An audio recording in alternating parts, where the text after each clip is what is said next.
अलीपुर नाम का एक गांव था। उस गांव के किनारे मिट्टी की टूटी फूटी झोपड़ी में रहने वाली जोया सुबह सुबह उठकर चूल्हा सुलगा रही थी। वो बार बार चूल्हा जलाने की कोशिश करती, लेकिन बाहर चलने वाली तेज हवा सीधे खिड़की से होते हुए आती और वो चूल्हा बुझा देती। अलीपुर गांव में हर तरफ चहल पहल थी, क्योंकि ईद आने में बस 2 दिन बाकी थे। हर घर में ईद की तैयारियां चल रही थी। कहीं नए कपड़े सिल रहे थे, कहीं सफाइयां, तो कहीं बच्चों के लिए खिलौने खरीदे जा रहे थे। लेकिन जोया, उसकी झोपड़ी में सन्नाटा था। उसके यहाँ तो चूल्हा भी बड़ी देर में जला। जोया का पति करीम 2 साल पहले बीमारी से चल बसा था। उसके 2 बच्चे थे, 10 साल का आहिल और 7 साल की रूही। घर की सारी जिम्मेदारी जोया के कंधों पर थी। वो लोगों के घरों में बर्तन मांजकर और झाड़ू पोछा करके किसी तरह अपने बच्चों का पेट भरती थी। कुछ देर बाद आहिल बाहर से दौड़ता हुआ आया। अम्मी, मैंने सुना इस बार अपने गांव में बड़ा मेला लगने वाला है ईद पर। साथ ही मेले में बड़ा झूला भी आया। अम्मी, हम भी चलेंगे ना झूला झूलने? बोलो ना अम्मी। हाँ बेटा, अगर काम जल्दी खत्म हुआ तो चलेंगे। आहिल खुशी से झूम उठा। ये फिर तो बड़ा मजा आएगा। जोया भले ही उस वक्त उन्हें देखकर मुस्कुरा रही थी, लेकिन अंदर से टूट रही थी, क्योंकि उसके पास इतने पैसे नहीं थे। उसी समय गांव के बड़े घर में गांव के अमीर जमींदार हाजी साहब के घर में ईद की बड़ी तैयारी चल रही थी। हाजी साहब की बहू साजिया नौकरों को आदेश दे रही थी, देखो सेवैयां अच्छे से भुनना और मेहमानों के लिए काजू बादाम भी रखना। उसी समय साजिया की नजर जोया पर पड़ी। जोया उनके घर बर्तन धोने आई थी। उसकी तबीयत कुछ ठीक नहीं लग रही थी। जोया, तुम बहुत थकी हुई लग रही हो। क्या हुआ, तबीयत ठीक नहीं है क्या? क्या करे बीबी जी, तबीयत तो ठीक नहीं है, लेकिन पेट पालना है तो काम तो करना पड़ेगा। तू भी ना बिल्कुल अपना ध्यान नहीं रखती। अच्छा चल, मैं तुझे दवाई देती हूँ। नाजिया उसे दवाई देती है, जिससे उसे थोड़ा फर्क पड़ जाता है। ईद की तैयारी हो गई? अल्लाह बड़ा है बीबी जी, हो जाएगी। साजिया समझ गई, लेकिन उस समय उसने कुछ नहीं कहा। जोया दिन भर काम करके थकी हुई घर लौटी। उसकी जेब में बस 150 रुपए थे। उसने रास्ते में दुकान पर जाकर कीमत पूछी। बच्चों के कपड़े ही कम से कम 400 रुपए के थे। उसने गहरी सांस ली। ले लो, अच्छे कपड़े हैं। नहीं भाई, फिर कभी। और वो धीरे धीरे वापस घर की तरफ चल पड़ी। जाने कैसी ईद होगी ये, बिना कपड़ों के, बिना सेवैयों के। कुछ देर बाद जैसे ही जोया घर पहुंची, दोनों बच्चे दौड़ते हुए उसके पास आ गए। अम्मी, आज हमने चांद देखा। सब लोग कह रहे हैं कल चांद दिख जाएगा। दोनों खुशी से झूम रहे थे। जोया उन्हें देखकर मुस्कुराई, लेकिन उसकी आंखों में दर्द छिपा हुआ था। या अल्लाह, मेरे बच्चों की ईद खाली मत रखना। कुछ देर बाद किसी ने उनका दरवाजा खटखटाया। जोया ने दरवाजा खोला तो दरवाजे पर खड़ी थी साजिया। अरे बीबी जी आप? फिर साजिया मुस्कुराई। उसके हाथ में एक बड़ा सा थैला था। जोया, ये बच्चों के लिए है। नहीं बीबी जी, मैं भीख नहीं ले सकती। ये भीख नहीं, ईदी है। दोनों बच्चे खुशी से उस थैले को देखने लगे। उन्होंने देखा उसमें नए कपड़े, सेवैयां, चीनी और सूखे मेवे थे। ये अम्मी, हमारे भी नए कपड़े आ गए। बीबी जी, अल्लाह आपको खुश रखे। ईद सबकी होती है जोया, अमीर की भी गरीब की भी। ईद मुबारक। फिर साजिया के जाने के बाद जोया देर तक दरवाजे पर खड़ी रहकर उसे देखती रही, जैसे वो कोई फरिश्ता बनकर आई हो। इधर दोनों बच्चे नए कपड़े देखकर उछल उछल कर खुश हो रहे थे। अम्मी देखो ना, ये गुलाबी वाला सरारा मेरा है ना? जोया बच्चों की खुशी देख रही थी। उसके चेहरे पर मुस्कान थी, लेकिन आंखों में आंसू थे। या अल्लाह, तूने मेरी लाज रख ली। उस रात जोया ने बहुत दिनों बाद चैन की सांस ली। फिर रूही धीरे से बोली, अम्मी कल ईद है ना? हाँ बेटी, तो हम सेवैयां भी बनाएंगे ना? हाँ जरूर बनाएंगे। अचानक आसमान में काले बादल छा गए और तेज हवा चलने लगी, और देखते ही देखते तेज बारिश शुरू हो गई। इतनी बारिश देख गांव के लोग घबरा कर उठ बैठे, क्योंकि जोया की झोपड़ी नदी के किनारे थी।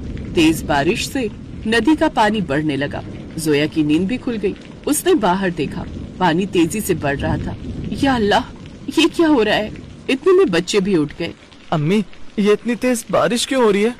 कुछ नहीं होगा बेटा, अल्लाह सब ठीक करेगा। लेकिन उसका दिल बहुत डर रहा था। कुछ ही देर में पानी झोपड़ी के पास तक आ गया। हवा इतनी तेज थी कि झोपड़ी की छत हिलने लगी। तभी एक तेज आवाज आई। झोपड़ी का एक हिस्सा टूट गया। पानी अंदर आने लगा। जोया समझ गई कि अब यहाँ रुकना खतरनाक है। चलो बच्चों, जल्दी बाहर चलो। तीनों बारिश में भीगते हुए झोपड़ी से बाहर निकल आए। चारों तरफ अंधेरा था। कीचड़ और पानी से रास्ता भरा हुआ था। जोया उन्हें लेकर गांव की तरफ भागने लगी। नाजिया के घर में भी हलचल मच गई थी। बारिश इतनी तेज थी कि लोग घबरा गए थे। या अल्लाह, ये कैसी रात है, सबको सलामत रखना अल्लाह। तभी उसने देखा दूर रास्ते में कोई औरत 2 बच्चों को लेकर भाग रही है। अरे, ये तो जोया लग रही है। साजिया जल्दी से बाहर गई। उसने बारिश में भीगती हुई जोया को आवाज दी, जोया, रुको जोया। फिर जोया ने मुड़कर देखा। तुम लोग इस हालत में कहाँ जा रहे हो? जोया की आंखों में आंसू आ गए। बेबी जी, झोपड़ी टूट गई, पानी अंदर भर गया है।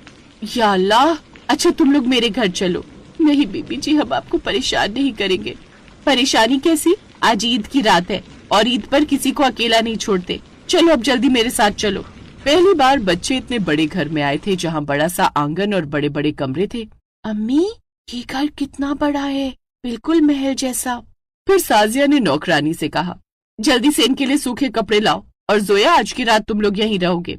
बीबी जी, आपने तो हमें नई जिंदगी दे दी। नहीं रे, ये सब अल्लाह की मर्जी है। उस रात जोया अपने बच्चों के साथ वहीं रुकी। फिर सुबह जब ईद की नमाज के लिए लोग मस्जिद की तरफ जा रहे थे, तब पूरे गांव को पता चला कि रात की बाढ़ में कई गरीबों के घर बह गए थे और सबसे ज्यादा नुकसान हुआ था जोया की झोपड़ी का। वो ईद की सुबह थी, लेकिन खुशियों की जगह चिंता छाई हुई थी। मस्जिद के बाहर गांव के सभी लोग इकट्ठा हो रहे थे। हर कोई बाढ़ की बात कर रहा था। अरे भाई, रात की बारिश ने तो सब बर्बाद कर दिया और सबसे ज्यादा नुकसान तो जोया का हुआ है, उसकी तो पूरी झोपड़ी बह गई। उसी समय जोया भी अपने बच्चों के साथ मस्जिद की तरफ आ रही थी। फिर थोड़ी देर बाद ईद की नमाज शुरू हुई। सभी लोग अल्लाह के सामने झुककर दुआ कर रहे थे। जोया की आंखों से आंसू बह रहे थे। वो बस एक ही दुआ कर रही थी, या अल्लाह, मेरे बच्चों की जिंदगी आसान कर दे। फिर नमाज खत्म होने के बाद लोग एक दूसरे से गले मिलने लगे। ईद मुबारक, चारों तरफ यही आवाज गूंज रही थी। लेकिन तभी हाजी साहब मस्जिद के सामने खड़े हो गए। उन्होंने हाथ उठाकर सबको रुकने का इशारा किया। भाइयों और बहनों, कल रात की बारिश में हमारे गांव के करीब कई गरीबों के घर टूट गए हैं और सबसे ज्यादा नुकसान जोया का हुआ है। ईद सिर्फ खुशियां मनाने का नाम नहीं है, ईद का मतलब है दूसरों के दुख को समझना। इसीलिए आज से जोया और उसके बच्चों की जिम्मेदारी मैं उठाता हूँ। ये बात सुनकर पूरा गांव हैरान रह गया। हाजी साहब, ये आप क्या कह रहे हैं? मैं इतना बड़ा एहसान कैसे लूं? मैं अपनी जमीन का एक हिस्सा जोया को देता हूँ और उसी जगह पर उसके लिए नया पक्का घर बनवाऊंगा। हाजी साहब की बात सुनकर गांव वालों का दिल भी बदल गया। एक आदमी आगे आया। हाजी साहब, घर बनाने के लिए मजदूरी मैं करूंगा, ईंट और रेत मेरी तरफ से। कुछ ही देर में पूरा गांव मदद के लिए आगे आ गया। या अल्लाह, मैं इतनी खुशकिस्मत कैसे हो गई। देखा जोया, मैंने कहा था ना, ईद सबकी होती है। जोया बड़ी खुश हुई। फिर उस दिन हाजी साहब के घर बड़ी दावत थी, जहाँ कई तरह के पकवान और मिठाइयाँ थी। बच्चे पहली बार इतनी सारी मिठाइयाँ देखकर खुश हो गए। जोया उन्हें देखकर मुस्कुरा रही थी। उसके दिल में आज सुकून था। सच में सबकी ईद एक जैसी नहीं होती, लेकिन अगर इंसान चाह ले तो किसी गरीब की ईद भी खुशियों से भर सकती है। गरीबी में भी इंसान उम्मीद और इज्जत के साथ जी सकता है। और असली खुशी तब मिलती है जब हम अपने आसपास के लोगों के दुख को कम करने की कोशिश करते हैं। क्योंकि ईद का असली मतलब सिर्फ नए कपड़े और मिठाई नहीं है, बल्कि ईद का असली मतलब ही इंसानियत है।